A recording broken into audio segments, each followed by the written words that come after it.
Assalamualaikum warahmatullahi wabarakatuh. Pada kesempatan kali ini, Islam Fisabilillah akan membahas kisah wanita tidak terbakar karena kecintaannya terhadap Rasulullah Shallallahu Alaihi Wasallam. Tanpa berlama-lama kita langsung saja ke kisahnya. Dalam kitab Al-Hawi lil Fatawa, Syekh Jalaluddin bin Abdurrahman bin Abi Bakar As-Suyuti dikatakan, ada seorang wanita di zaman Rasulullah Shallallahu Alaihi Wasallam. Ia keluar rumah untuk mendengarkan kalam Rasulullah beserta para sahabat lainnya. Namun ketika di tengah perjalanan ia bertemu seorang anak muda. Lalu pemuda itu berkata, "Wahai wanita suci, hendak kemanakah engkau?" "Aku hendak menemui Rasulullah Shallallahu Alaihi Wasallam untuk mendengarkan kalam indahnya," jawab wanita itu. Kemudian pemuda itu berkata, "Apakah engkau mencintainya?" "Ya, aku mencintai beliau," jawab wanita itu. Pemuda itu berkata lagi, "Demi kecintaan Nabi Muhammad Rasulullah Shallallahu Alaihi Wasallam, singkaplah penutup kepalamu sehingga aku dapat melihat wajahmu." Ketika wanita itu mendengar si pemuda bersumpah atas nama cinta Nabi Muhammad Shallallahu Alaihi Wasallam, tanpa menaruh rasa curiga wanita itu membuka penutup wajahnya sehingga wajahnya dapat terlihat oleh pemuda tersebut. Saat wanita itu pulang ke rumahnya, ia menceritakan kepada suaminya perihal kejadian yang terjadi di jalan bersama pemuda tadi. Mendengar penuturan sang istri, ada rasa cemburu menggelora dalam hati sang suami wanita itu, dan berniat untuk menguji kebenaran ucapan istrinya agar hatinya lega. Lantas sang suami menyalakan tanur, tungku perapian atau tempat memanggang roti, dan menunggu hingga apinya benar-benar menyala. Setelah itu sang suami berkata kepada istrinya, "Demi kecintaanmu kepada Nabi Muhammad Shallallahu Alaihi Wasallam, masuklah engkau ke dalam tanur itu."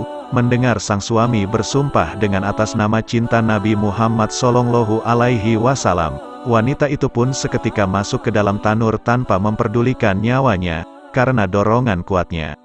Rasa cintanya kepada Nabi Muhammad Shallallahu Alaihi Wasallam, melihat istrinya benar-benar nekat menceburkan dirinya ke dalam tanur, sang suami begitu cemas dan menyesali tindakannya, karena ternyata istrinya tidak berbohong dan tidak main-main.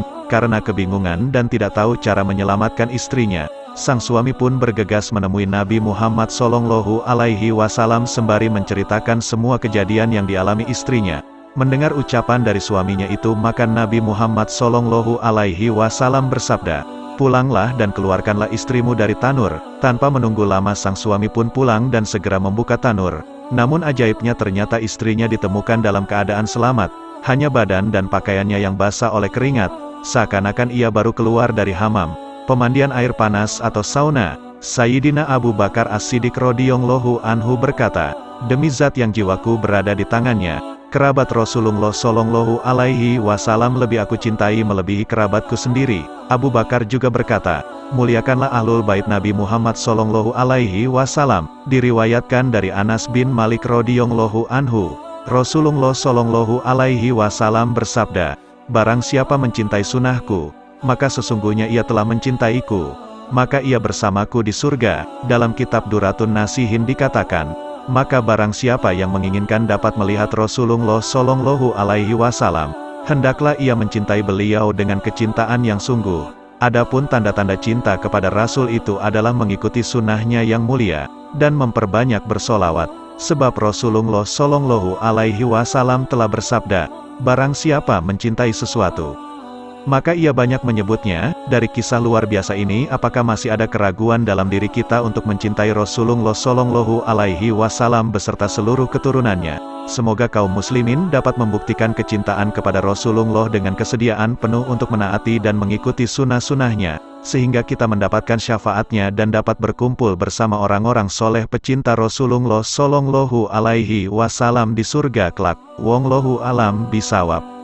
Alhamdulillah saudara seiman, semoga kisah ini dapat menambah ilmu dan menambah ketakwaan kita kepada Allah Subhanahu wa Ta'ala. Assalamualaikum warahmatullahi wabarakatuh.